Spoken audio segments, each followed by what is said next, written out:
Hey guys, in this video I'm going to show you some YouTube video ideas you can do without being on camera if you're not ready to do that yet, you don't have the right equipment, etc. If you have a YouTube channel, you can find some great examples out here. I'm going to show you one thing you can do is do like social media posts. So for instance, if you're especially like an entertainment type channel, you can do something kind of like MK does. So they'll get like top posts from certain subreddits on Reddit.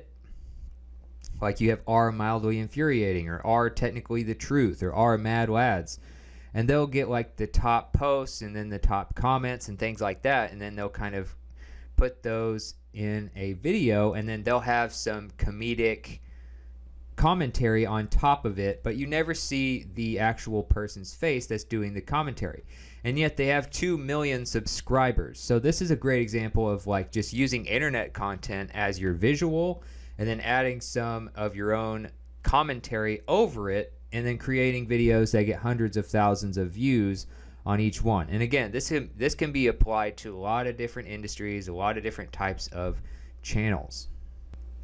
Another thing you can do is live commentary. This is something that's not really something I see a lot of yet, but I noticed it first off from the Joe Rogan Experience, which of course is a podcast that just got a $100 million deal with Spotify and is also one of the top YouTube channels. But if you go to JRE Fight Companion, even if you're not interested in MMA fights and stuff like that, you can just watch it just to get an idea, because you see these different, clips of like it's, Joe Rogan and some of his buddies that know a lot about mixed martial arts, and they'll watch a fight event and then do live commentary.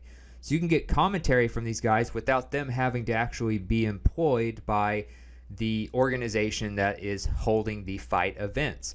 And a lot of people don't like the commentators that come with the basketball game or the football game or whatever. A lot of times people make fun of them on Twitter and stuff because they make dumb, analysis and stuff like that of different things going on. So this way you can kind of get your own commentator that you like better just by following them on YouTube or something like that. You can be that person for your favorite home game or your favorite home team for your favorite sport or something like that. Or you can do, commentary of political events that are live right now. Whatever it is, if it's live, you can do commentary. You don't have to be on camera either. You can kind of do this and just have like a static image of what's going on, or maybe you can record your screen or do something like that. So if you want to set up live, just go to your channel videos and then go to where it says uploads and then live. Just click on live, click get started right there, and then you can kind of set that up. And there are tutorials out there on how to do live streaming without being on camera. The third thing you can do is whiteboard drawing or explaining something using a whiteboard, or you can do just like whiteboard animation software. So for instance, if you're into whiteboard animations, you can get software and do videos kind of like how Fight Mediocrity does. They have 1.2 million subscribers out of 112 videos. And the guy who does this is kind of off and on sometimes about making content and then taking time off. But some of his most popular videos are kind of like this one. Like this isn't one of his most viewed videos. It's only got 67,000. But you'll notice his style kind of when you hover over this, and then you'll see things like this one here. He did a lot of like book reviews and stuff, and he would have the drawing and the whiteboard animations and stuff like that, so you can kind of get an idea of the style there. But a lot of these got hundreds of thousands of views. Like this one got 676,000, 205,000, and again he's got over 1 million subscribers. Here's one that got 1.7 million that has to do with a book by Dale Carnegie and stuff like that. So you can use software and get the software like VideoScribe at videoscribe.co or something along those lines. There's other ones out there as well. Or you can actually like explain some sort of concept, and especially if you're a little more artistic or something, or you just want to kind of like how teachers will teach using a whiteboard in the classroom, you could do that type of thing without showing your face and explain something using sketchpad.io. So you would just use, a recording software like Camtasia, which is what I'm using to record this, and then record your a screen while you explain something in a tab using Sketchpad. So you click try out Sketchpad and it'll take you to the browser part of this. And then you can literally just use your mouse, or if you have like a touch screen, like a tablet or like a Chromebook or something like that, you can just draw on the screen, you know, and then do stuff like that on the board. And, you know, you have all sorts of options for changing the color. You can write something, whatever. And it's just a way for you to kind of have a different type of visual. Another thing you could do is live stream and play games on YouTube. Again, I showed you kind of where to find the live section. You can see it's right here next to uploads. You go to live, click get started, and then again, look up tutorials from other YouTubers on how to do this without having your camera going. Or you can have your camera going and just have it on your dog or something, and you don't have to be in it. But what you can do is record yourself playing video games live, or you can just pre-record them and post them on there. You can record clips after you've done something cool in a game, or you can just, you know, record it as you go, then have that edited and then post it online, kind of like how the Rad Brad does. The Rad Brad has almost 12 million subscribers now, and he does walkthroughs and gameplay, you know, sections of each game that he plays, and then each video gets hundreds of thousands, if not millions, of views. So you can go through and kind of see these different videos, check out what he does. Obviously, he talks you through different things that are going on and has different comments on the games, what he likes and doesn't like and stuff. But you never see his face. Like, you see all these little previews of these clips. You never see his face on there in the corner like a lot of gamers. So that's another thing you can do. Check out the Rad Brad, or check out live versions of these types of channels and do gaming. Another thing you can do is a podcast episode and just post it on YouTube. Literally, if you are good at talking but aren't very good at being on camera, or you don't think you feel good on camera, you can do something like Tim Ferriss does. Now, he does both, but a lot of times his interviews with people on his very successful podcast will just have a static image like this. Like, he does image art of the person that is being interviewed, and before he would just do different ones where he'd have the cover art of the podcast. So like, if you were to go on iTunes and look up the podcast for the Tim Ferriss Show, it would look like that. And then he would have a picture of the person being interviewed, like this one, Jocko Willink. There's a picture of him and then that person's name. So that's literally what you're looking at the whole time. But a lot of people listen to the podcast without, needing to look at the visual. So even though it's a 2-hour episode, you don't really look at the visual. You just kind of do other things while you listen to it. So that's another thing you can do, is just have a static image with maybe the cover art of your podcast and whoever you're interviewing or whatever the subject is, and then just kind of talk. Just talk about your episode and go on a regular podcast episode. Now, another popular type of video that you can do is like a home office tour if you're more of a business person.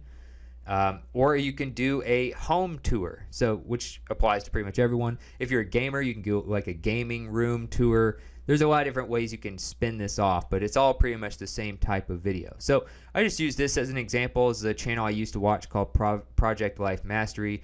The guy has had a few different homes throughout his career on YouTube and being an internet marketer and stuff.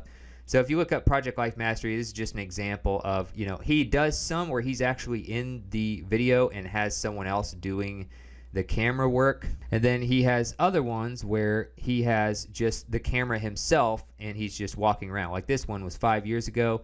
He had a $1.7 million Vancouver penthouse tour, but he's not actually showing his face in the video. You notice that preview, it's just basically him with the camera walking around where he lives. You have another one here. He's actually in that one. You have one here. He's not in this one. He's recording it himself. That was 6 years ago. Mostly just of the home office setup. So those are just a few examples. Again, the newer ones he does, it looks like he has a cameraman or something. But It's a way that you can kind of do a tour. Everybody's kind of interested in this kind of stuff. Behind the scenes videos tend to go pretty well, but you don't have to be in them. So another example of this would be Mars. Mars is a like gamer / vlogger. You could do the same type of thing. They have like a setup and room tour as like a gamer. Now she's obviously on camera, but again, you can do these without being on camera very easily. Another thing you can do is a screen share review. So if you're like a software reviewer, or you're reviewing, any kind of online tools, or you're reviewing websites, maybe you're breaking down what makes a website good or bad, those types of channels can do very well without needing to have your face on camera. So for instance, Buffer versus Hootsuite. I did a video a long time ago where I reviewed these two social media tools. It's so long ago that it's not really ranking in the top 3 anymore, but it got 69,000 views. It was posted 5 years ago. I like to think my videos are much better now, but you can see some of these, and a lot of them you don't need to be on camera to do these, because these are 2 online tools. You can easily just record your screen while you're using the tools and comparing them, and then you can even use like a slideshow, kind of like I did a bunch of years ago, and it could still do very well and get very high ratings, lots of views. So if you want to do software or review websites or those types of things, if you have more of an educational channel, that's a good way to go as well. Another example of this would be like, reviewing an app. You can get the A to Z screen recorder app for free on Android. I'm sure they have an equivalent version of something similar to that for iPhone, where you can record your background as you're using your phone. And then you can review apps as well. So like you could review the investing app Acorns or something like that. And then you could review, all the other investing apps, or you could record you reviewing the best gaming apps or whatever apps you want to do. So it's just another easy way you can do things. Now, as far as recording your screen, there are 2 tools you could check out. If you're on a budget that is very tight, you could check out Screencast-O-Matic. You can start this for free. The thing about it is it's going to like say Screencast-O-Matic in the corner. It's going to have their branding on it, so it's not going to look as professional if you have the free version. But you can also upgrade later on. Or once you're a little more advanced, you can get Camtasia. This is what I'm using right now. You can record your screen. You can record yourself and your screen at the same time like I do. You can edit everything and add animations, do chroma key with the green screen like I do. And you can do a lot of stuff with this. It's going to be a few $100s, but that's a great one if you're a little more advanced. So another thing you could do is tutorials, of course. You can do tutorials on screen, especially like for digital type things. If you're teaching people how to code, that's a great channel idea where you don't have to show your face. You can do tutorials on how to use anything that's on a computer and literally not have to be on screen. Another thing you can do tutorials for is, say, cooking. You can literally do it where just people see maybe your hands and that's about it, because you're just using pots and pans and you see the food and the ingredients, but you really don't have to show yourself doing this. I've seen some where you don't really see the person hardly ever in the video. You don't usually see their face. You just see like their hands. You show them cooking. They'll talk you through it. You'll get to see the ingredients and stuff, but you don't necessarily need to be on camera yourself while you're doing this. Like you see this example here, you kind of saw the guy's t-shirt, you saw the guy kind of stirring some stuff, you see the person's hands, you see the ingredients in this one. So a lot of these you don't even actually see the face of the person cooking, because that's not even the point. So those are a few different types of things. Any kind of online tutorial like coding or building websites, or using a certain software or game, or setting something up, or cooking, or any of that kind of stuff. So another thing you can do is a compilation. You can do a compilation of video clips. You can do clips that you found from Twitch. You can do clips of your own from yourself playing video games, or from clips of your dog, for instance. Your dog maybe does a lot of funny stuff, other people's pets, whatever. You could do clips of just about anything. You could find clips on Reddit.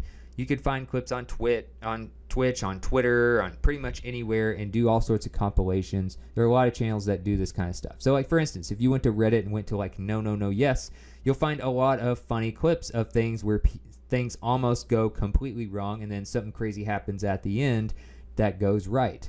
And then you could do, again, Twitch clips, just make sure that if you use someone's clip that you either ask their permission or you have some kind of submissions page. Like for instance, People Are Awesome. They have all these clips of people with like their GoPros and stuff doing crazy stunts. But they have a submissions page. When you click submit a video on their channel page, they have a place where you actually give them the rights to use your clip, and then they'll put it sometimes in their videos, and then you can see it in their popular videos. So that's another thing you can do. You know, I talked about MK earlier. They also do kind of compilations of memes a lot of times that they find on Reddit. So those types of things, you kind of want to give attribution to the people who created them in the first place. A lot of times it helps them, especially if you're using like game clips from Twitch. You want to give attribution to them because it helps them get more followers and get, you know, if they're doing cool stuff, you want to help them out. You don't want to just take their clips and not ask them for it and stuff like that. You can also do product unboxings and reviews. So this is very popular among like kids channels where they unbox toys and stuff. You can see like PS Toy Reviews, 1.66 million subscribers, for instance. They'll just unbox these different toys and show you what's inside, show you, you know, a little bit about what the quality is like and things like that. And this is just another type of channel that there's so many of them, you wouldn't think that there would be enough views to go around, but there's like, you know, you could probably find 20 of these channels that do toy unboxings, and each one would have a few million subscribers. So there's a big market for these kinds of channels, just unboxing products. I've seen people unbox like things for, you know, building PCs. Toys is very popular. Any kind of product, especially products that are just coming out, like that are in the, you know, latest fads and stuff right now, or that are just been invented, or some kind of new startup or something. Those types of things can do very well because then it combines the aspect of like news with it. And of course, you can give reviews about these, of course, without having to be on camera. They'll show maybe your hands as you use the product or the toy, and that's about it. And then last but not least, a popular type of video a lot of YouTubers do, no matter what their channel is about, is how much YouTube paid me for this video that got 1 million views, or how much YouTube paid me for this year, or how much YouTube paid me for 1,000 views. And those types of videos tend to do very well. So you see people like this guy. I'm pretty sure he builds PCs and stuff. And then you see this person who does like business stuff. And then you see this person who does like tours and other, you know, just different types of videos. So you have all sorts of different types of YouTubers on here. If you just type in how much YouTube pays me, you'll see YouTubers with channels that have nothing to do with each other, but the top ones, you know, they all get a lot of views. You see 8.1 million, 226,000, 1.2 million, 212,000, 597,000. And a lot of these channels are not even that big. Some of them only have a few 100,000 subscribers, but they'll get, you know, 500,000 or 1 million views just because people are so interested in how much YouTubers actually make. So you can do this, and instead of being on camera like a lot of these people are, you can just record your screen share of your YouTube analytics. So you also have the proof and the credibility to go with what you're saying. So those are a few different YouTube channel ideas. If you're a YouTuber and you've already kind of gotten started, but you need more content to do, but you're not necessarily someone who's on camera yet or doesn't want to be on camera. So those are just a few things I found from a lot of different YouTube channels out there, and from actually doing some of these myself. When I started out, I didn't want to be on camera. I had to kind of work my way up to that. So hopefully this was helpful. Let me know in the comments what you'd like me to cover more in the future, and I'll see you in the next video.